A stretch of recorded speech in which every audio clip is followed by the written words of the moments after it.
Bismillahirrahmanirrahim. Innal hamdalillah nahmaduhu wa nasta'inuhu wa nastaghfiruh wa na'udzu billahi min shururi anfusina wa min sayyiati a'malina may yahdihillahu fala mudilla lahu wa may yudlil fala hadiya lahu.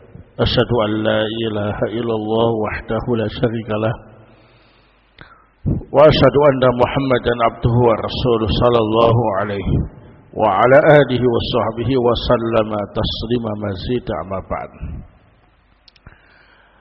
Ikhwana fillah a'azakumullah, kita lanjutkan kembali kajian Riyadhus Shalihin min kalami Sayyidil Mursalin karya Imam An-Nawawi rahimahullah.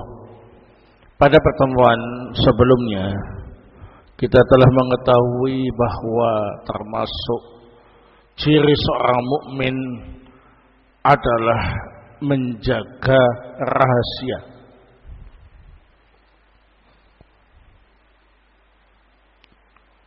Tidak menyebarkan rahasia. Nah, kita sudah membahas dalil-dalil yang disampaikan oleh Al-Imam An-Nawawi rahimahullah. Ada satu dalil yang belum kita baca, yakni hadis yang ke-688. Qala rahimahullah wa an Tsabit an Anas radhiyallahu anhu qala ata alayya Rasulullah sallallahu alaihi wasallam wa ana al-abu ma'al ghilman. Dari Tsabit, dari sahabat yang mulia Anas ibnu Malik radhiyallahu anhu, beliau berkata, Nabi sallallahu alaihi wasallam datang kepadaku dalam keadaan aku sedang bermain-main bersama anak-anak kecil, teman-temanku. Fasallama alaina, maka Nabi pun mengucapkan salam kepada kami. Faba'athani fi hajatin, kemudian Nabi mengutusku untuk suatu keperluan rahasia. Fa'abta'tu ala ummi, sehingga aku agak telat pulang ke tempat ibuku. Falamma ji'tu qalat ma habasak, setelah aku datang ibuku bertanya, apa urusan yang menghalangimu datang tepat waktu sampai terlambat seperti ini?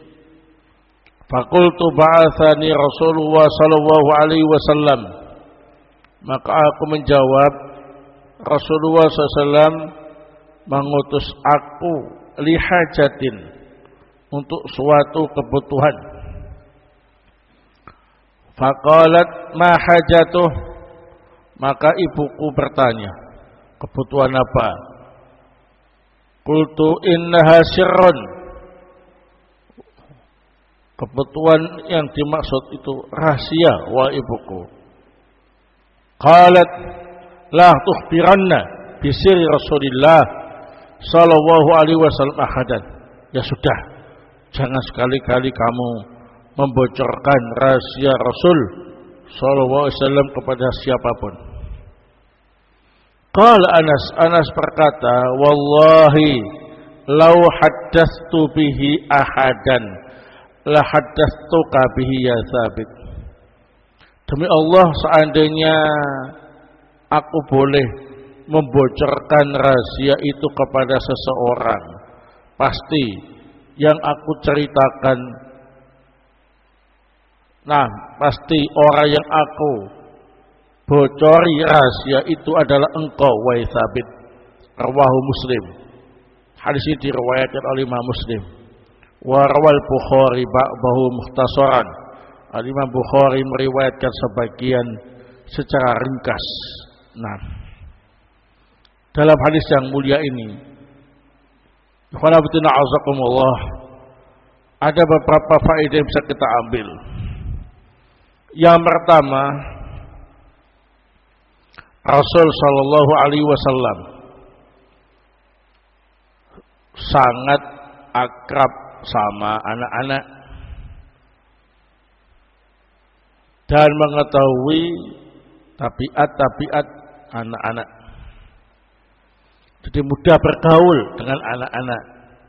Walaupun beliau adalah seorang nabi dan rasul dan kepala negara di zamannya. Nah, yang kedua, dalam hadis ini terdapat faedah, termasuk bentuk pendidikan yang baik untuk anak-anak ialah kita membiasakan diri memberi salam kepada mereka. Nah, jadi kita tidak menunggu mereka yang menyampaikan salam, tapi kita memberi salam kepada anak-anak itu. Karena biasanya anak-anak itu kurang peka, ya. Kalau sudah sibuk main gitu, udah lupa kanan kirinya, ya. Sehingga di antara cara untuk mendidik mereka adalah memberi salam kepada mereka, supaya mereka menjawab salam itu dan terbiasa dengan kalimat thayyibah, ucapan yang baik. Nah, yang ketiga, dalam hadis ini menunjukkan bahwa Nabi sallallahu alaihi wasallam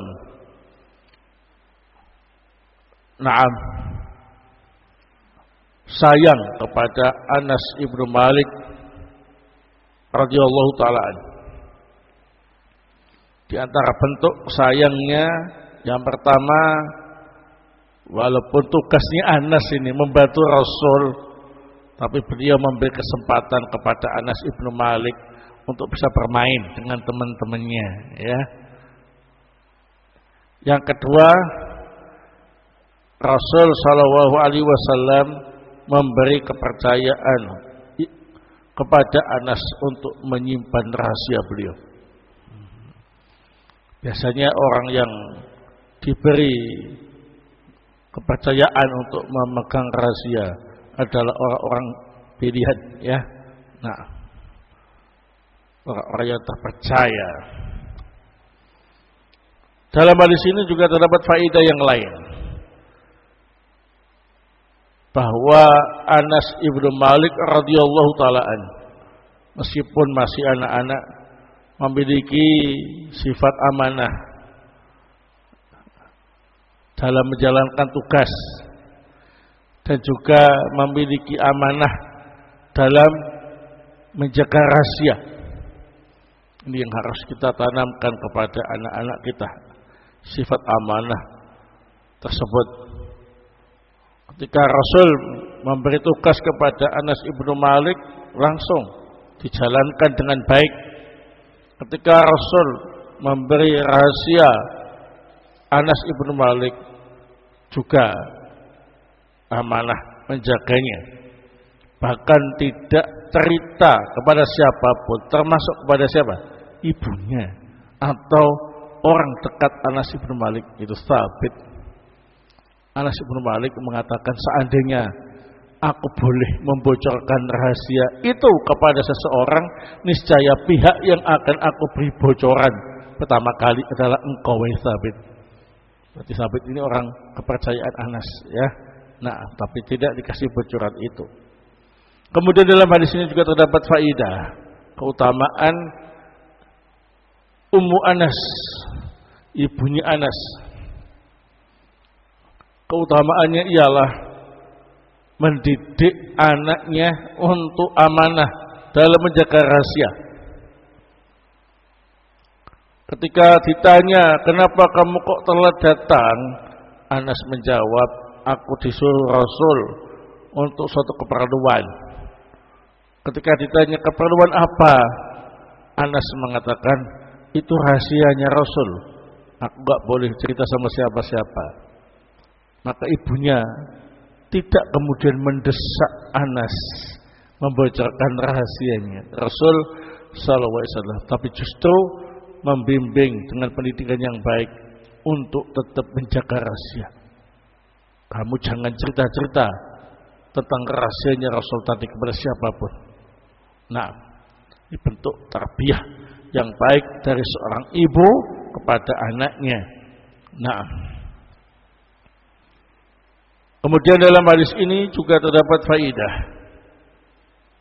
Di antara sifat orang yang beriman adalah at-ta'awun 'alal birri wat taqwa, yakni saling tolong-menolong dalam kebaikan dan ketakwaan. Sabit ibunya Anas ini malah mendukung Anas untuk tetap menjaga rahasia, tidak memaksa membocorkan rahasia. Berarti kan ta'awun 'alal birri wat taqwa. Barakallahu fikum. Demikianlah yang harus kita lakukan, ya.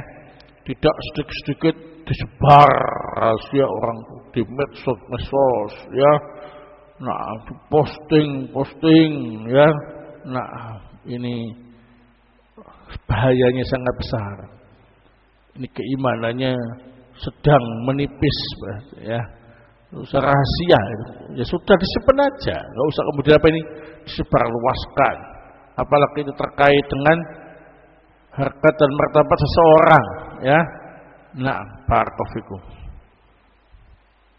Selanjutnya, bab yang ke-86. Qala al-Imam An-Nawawi rahimahullah, babul wafa bil ahdi wa injazil wa'di.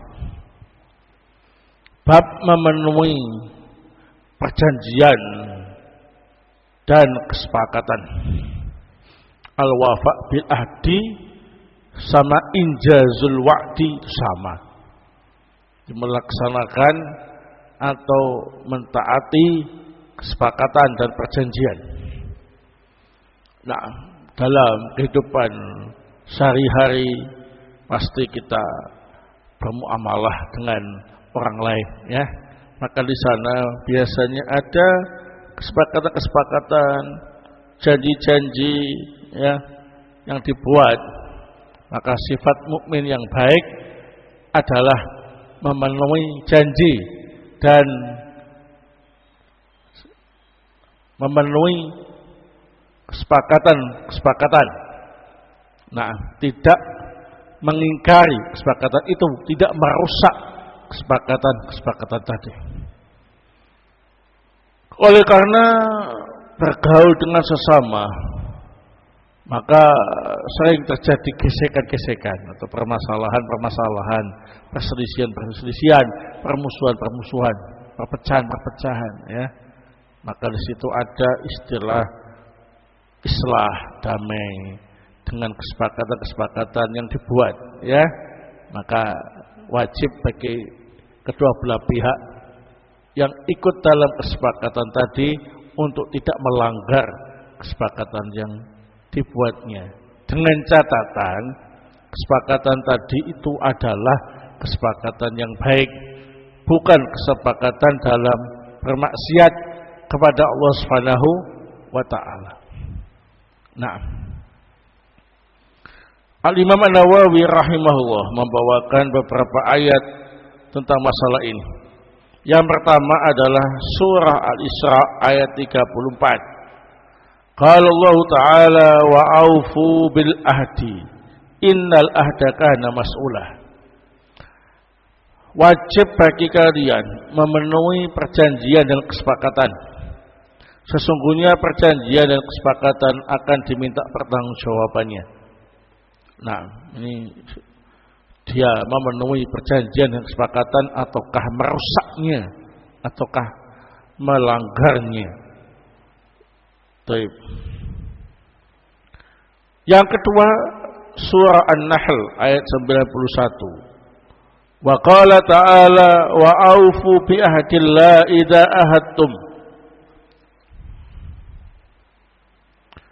wajib bagi kalian memenuhi perjanjian dengan Allah ketika kalian melakukan perjanjian tersebut.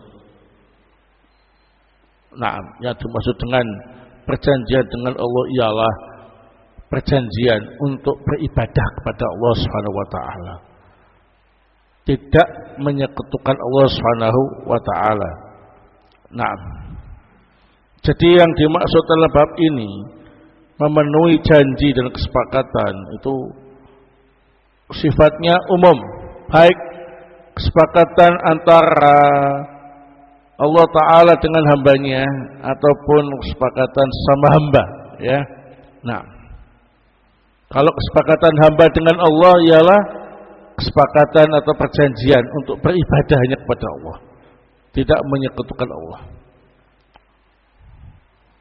Adapun perjanjian dan kesepakatan dengan sama hamba, ya kesepakatan dalam berbagai macam masalah, baik masalah dunia maupun masalah agama. Yang penting tidak ada kemaksiatan kepada Allah Subhanahu wa taala, wajib untuk dipenuhi, ditaati, tidak dilanggar. Yang ketiga, Al-Imam An-Nawawi rahimahullah membawakan surah Al-Maidah ayat 1. Wa qala ta'ala ya ayyuhalladzina amanu aufu bil uqud. Wahai orang-orang yang beriman, wajib bagi kalian memenuhi kesepakatan atau perjanjian. Al-uqud di sini adalah perjanjian atau kesepakatan. Dalil yang keempat, surah Shaf ayat 2 sampai 3. Ya ayyuhalladzina amanu lima taquluna ma la taf'alun kabura maqtan 'indallahi an taqulu ma la taf'alun. Wahai orang-orang yang beriman, kenapa kalian berkata apa yang tidak kalian kerjakan? Sungguh besar kemurkaan Allah. Kalian berkata tapi tidak kalian kerjakan. Nah, di sini Al-Imam An-Nawawi rahimahullah membawakannya dalam bab memenuhi janji. Berarti orang yang melanggar perjanjian, melanggar kesepakatan, berarti telah melakukan dosa besar. Karena dalam ayat ini disebut kabura maqtan indallahi an taqulu ma la taf'alun. Tidak melaksanakan apa yang kalian katakan dalam kesepakatan tadi. Ciri-ciri dosa besar itu dimurkai oleh Allah. Disebutkan dalam Al-Quran ataupun hadis kata-kata kemurkaan Allah, menunjukkan dosanya ialah dosa besar. Jadi mengingkari janji, melanggar perjanjian dan kesepakatan itu bukan dosa kecil, tapi dosa besar. Barakallahu. Selanjutnya Al-Imam An-Nawawi rahimahullah membawakan beberapa hadis tentang masalah ini. Hadis yang ke-689. Qala rahimahullah wa an Abi Hurairah radhiyallahu anhu anna Rasulullah sallallahu alaihi wasallam qala ayatul munafiq thalath idza haddatsa kadaba wa idza wa'ada akhlafa wa idza tumina khan. Muttafaqun alaih. Zada fi riwayat li Muslim wa in shoma wa shalla wa za'ama annahu muslim. Dari sahabat yang mulia Abu Hurairah radhiyallahu taala an, bahwa sungguhnya Rasulullah sallallahu alaihi wasallam beliau bersabda, tanda munafik itu diantaranya ada 3. Yang pertama, jika bicara dusta. Yang kedua, jika berjanji mengingkari janji. Yang ketiga, jika diberi amanah berkhianat. Hadis ini disepakati oleh Imam Bukhari wa Muslim. Nah, dalam riwayat Imam Muslim ditambahkan, sekalipun orang tadi rajin puasa, rajin sholat, dan mengaku muslim. Nah, dalam hadis ini menunjukkan bahwa ada tanda-tanda kemunafikan yang bisa dilihat pada diri seseorang. Tanda-tanda ini adalah tanda-tanda nifak amali, kemunafikan yang bersifat amalan, bukan keyakinan ya. Nah, sehingga mudah untuk diketahui. Yang pertama, kalau bicara dusta, bohong. Ya, suka merekayasa dengan pembicaraannya. Kok menutup-nutupi kebenaran dengan lisannya, suka bohong. Bohongi orang. Wah, ini munafik. Yang kedua, ketika berjanji dia mengingkari janji, atau ketika membuat kesepakatan dia melanggar kesepakatan, cirinya munafik. Ini yang dibahas dalam bab ini ya. Berarti orang yang tidak memenuhi janji, tidak mengikuti kesepakatan, bahkan melanggar kesepakatan, maka dia memiliki salah satu dari ciri munafik. Dan yang ketiga, jika diberi amanah, dia khianat. Khianat itu tidak menjalankan tugas dengan baik, tinggal saja ya. Enggak tanggung jawab, namanya khianat. Dalam tambahan riwayat Imam Muslim disebutkan, wa in shoma wa shalla wa za'ama annahu muslim.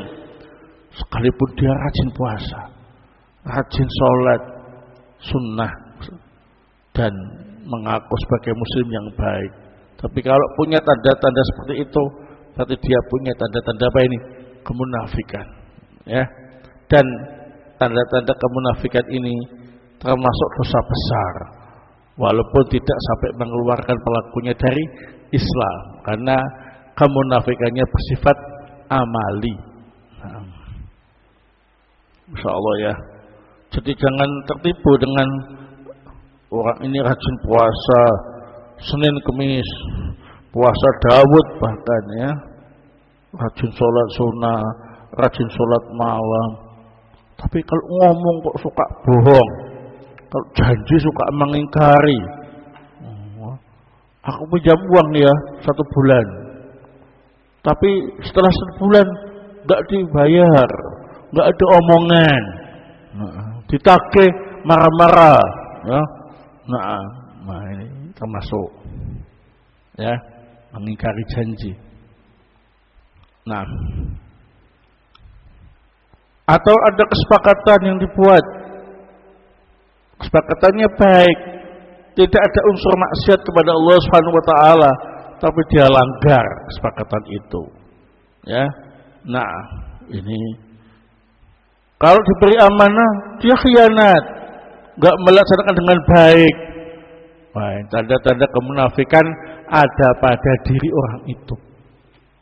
Jangan terpengaruh dengan puasanya, sholatnya ya. Nah, berarti kualitas imannya jelek.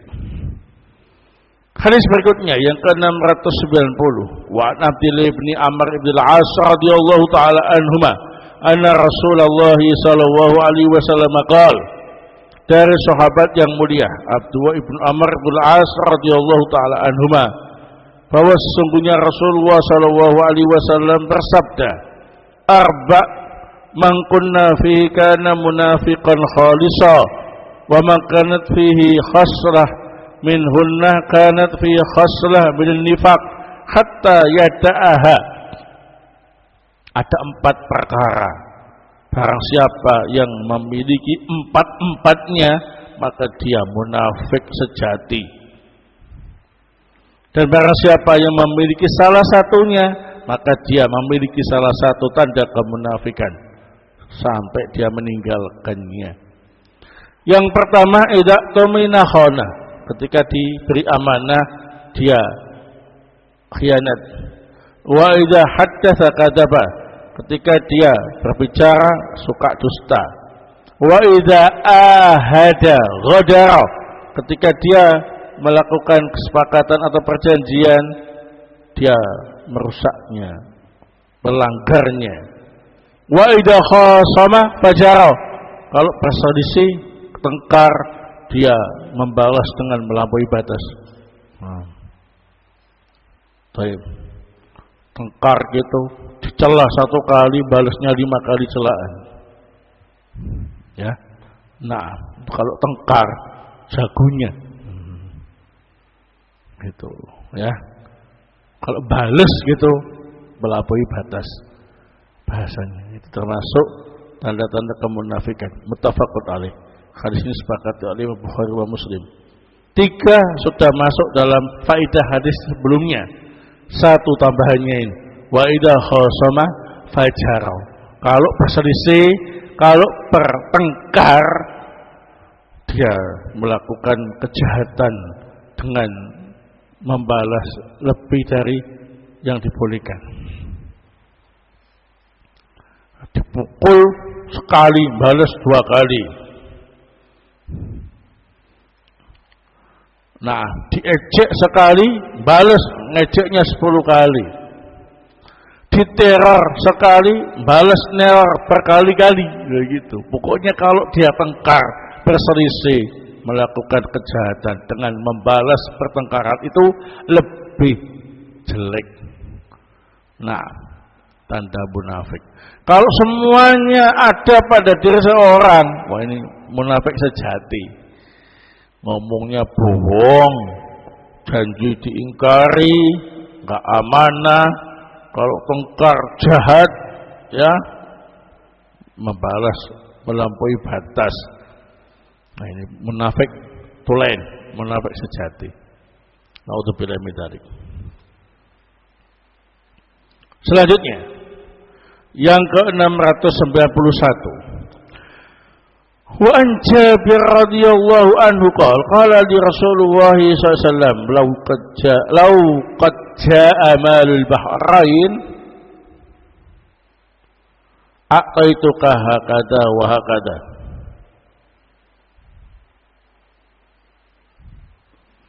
Dari sahabat yang mulia Jabir radhiyallahu taala an, beliau pernah bercerita Rasul sallallahu alaihi wasallam pernah bersabda kepadaku, wahai Jabir, kalau datang harta ghanimah ya dari Al-Bahrain, kamu akan aku beri dari harta itu sekian. Falam yaji malul Bahrain hatta qubida Nabiyyu sallallahu alaihi wasallam. Harta dari Bahrain belum datang, tapi Rasul sudah meninggal dunia. Apa yang beliau sampaikan, apa yang beliau janjikan masih belum keturutan, ya. Nah, falamma jaa malul Bahrain amara Abu Bakar radhiyallahu taala anhu fanada.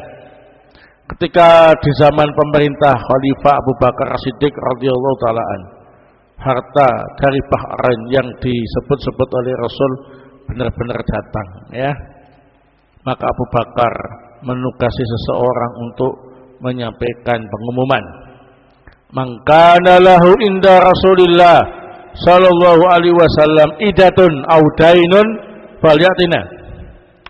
Barang siapa yang memiliki perjanjian dengan Rasul atau ada utang piutang dengan Rasul, segera datang kepada kami.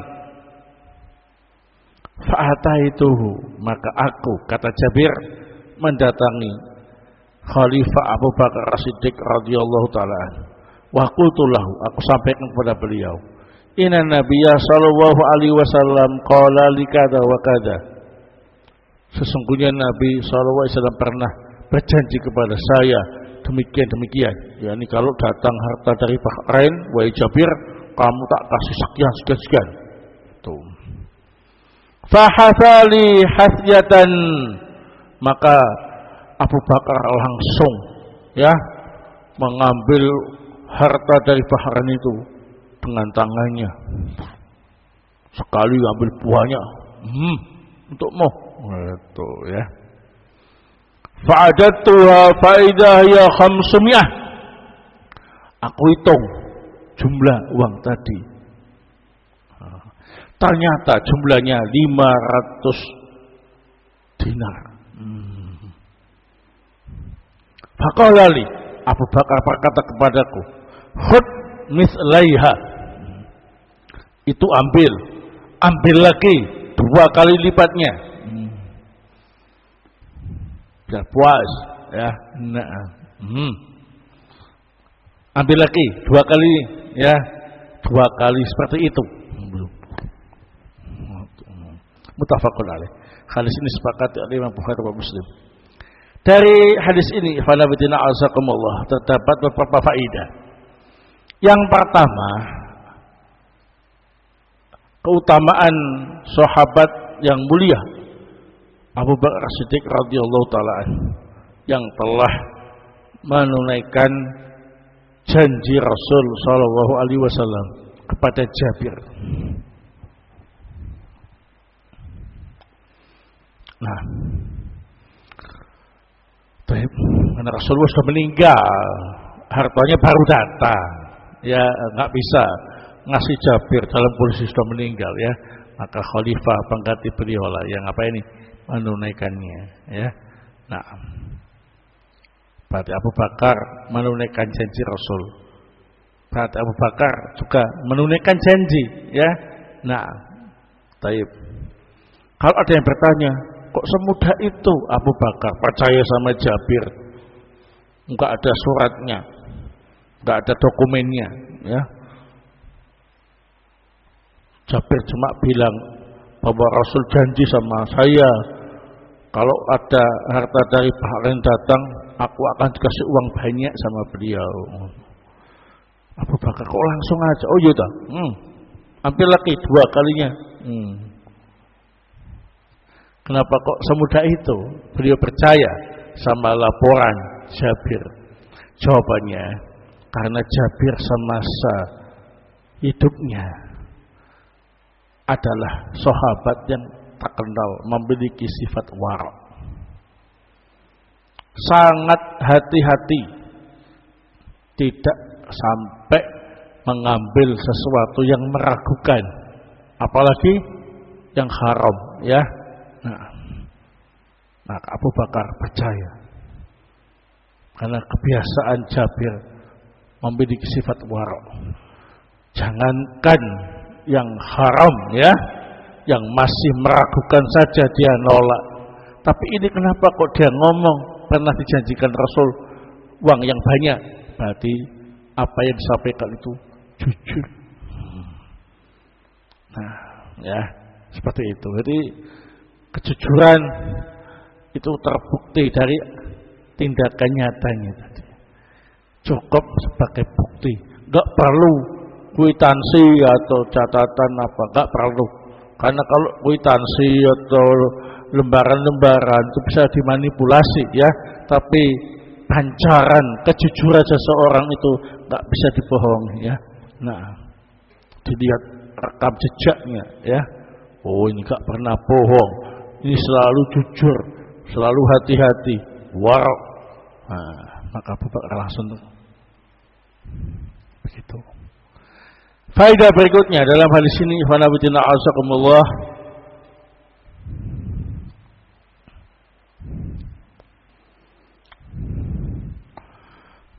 disyariatkan bagi keluarga mayat atau yang bertanggung jawab terhadap mayat untuk memberi pengumuman terkait dengan janji-janji si mayat atau hutang piutang, ya, untuk memberi ketenangan kepada si mayat dari tuntutan-tuntutan di pengadilan akhirat nanti.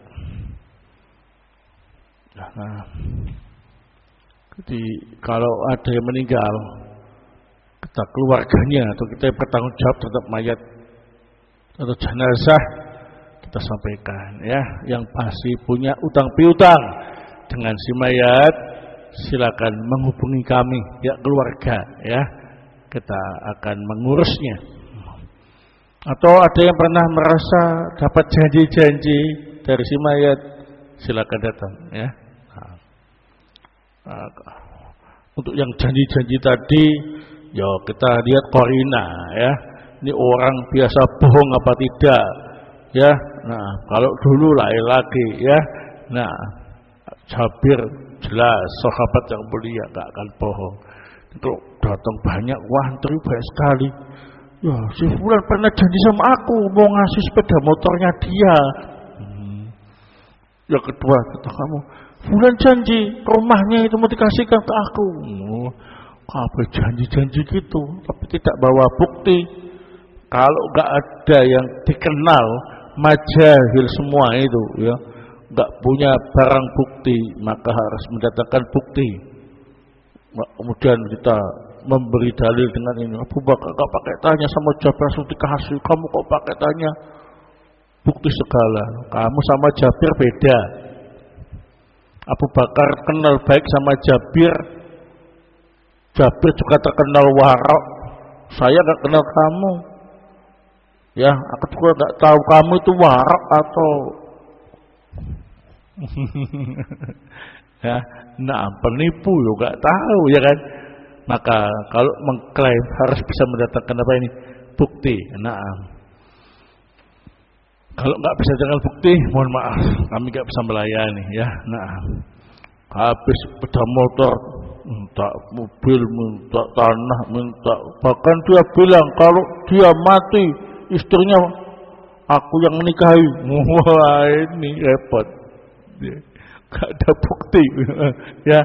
Nah, berarti banyak di akhir zaman ya kebohongan-kebohongan ya. Nah, bahkan memanipulasi bukti. Nah, itu yang repot. Kalau orang-orang zaman dulu itu kalau bohong ya bohong gitu aja, jujur ya jujur. Orang sekarang itu enggak ada yang polos ya. Nah, orang itu bohong bisa memoles dirinya seolah-olah jujur. Kok bisa ya? Sekarang itu mudah untuk memutarbalikkan barang bukti ya. Nah, tapi ya tadi itu sepandai-pandai itu melompat ya akan jatuh juga. Sepandai-pandai orang itu bersiasat ya lama-lama kebongkar juga. Nah, kalau enggak bisa dibongkar di dunia ya dibongkar di akhirat. Barakallahu ya kan. Nah, maka kita harus hati-hati dalam urusan kita bermuamalah dengan orang-orang sekarang ya. Semuanya butuh bukti saat ini itu ya. Nah, karena bohong itu sudah menjadi sesuatu yang biasa ya. Memanipulasi bukti juga dianggap biasa ya. Nah, maka kita benar-benar harus hati-hati. Kemudian dalam hadis ini wa nabutina azakumullah terdapat faedah bahwa Abu Bakar As-Siddiq radhiyallahu taala an adalah khalifah terbaik. Naam. Dan beliau adalah yang terbaik setelah Rasul sallallahu alaihi wasallam di kalangan umatnya. Jadi walaupun Abu Bakar As-Siddiq radhiyallahu taala an fasilitas-fasilitas saat itu masih belum sempurna, tapi beliau Masya Allah ya, nah memberi barokah ya, nah dengan keadaannya ya, taib penuh barokah dari Allah Subhanahu wa taala pada masa kekhalifahannya. Nah,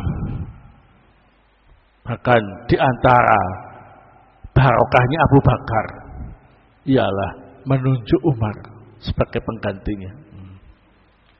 Jadi Umar itu jadi khalifah bukan dari pemilihan ya, tapi ditunjuk sama sahabat Abu Bakar. Nah, kan semuanya mengakui Umar itu khalifah yang tegas, digelari Al-Faruq ya, tegas dalam masalah al-haq dan yang batil. Nah, pemimpin yang ideal ya. Nah, kalau ditanya itu hasil pemilihan atau gimana, semuanya diam ya. Nah, kenapa? Karena jawabannya ya ditunjuk sama khalifah sebelumnya. Ya, nah, kenapa kok diam? Ya karena penunjukan semacam itu enggak mereka restui. Ya. Ternyata penunjukan semacam itu justru membawa barokah, ya kan? Nah, barakallahu. Jelas. Jadi Umar itu khalifah yang dianggap tegas, adil, berwibawa, disegani kawan maupun lawan. Itu adalah barokah dan Abu Bakar, ya, nunjuk Umar. Gitu. Sekarang pakai pemilihan, Umar yang melanjutkan. Ini sebagai bantahan mereka-mereka yang tidak setuju dengan penunjukan dari atasan, ya. Nah, semuanya harus dipilih rakyat, ya.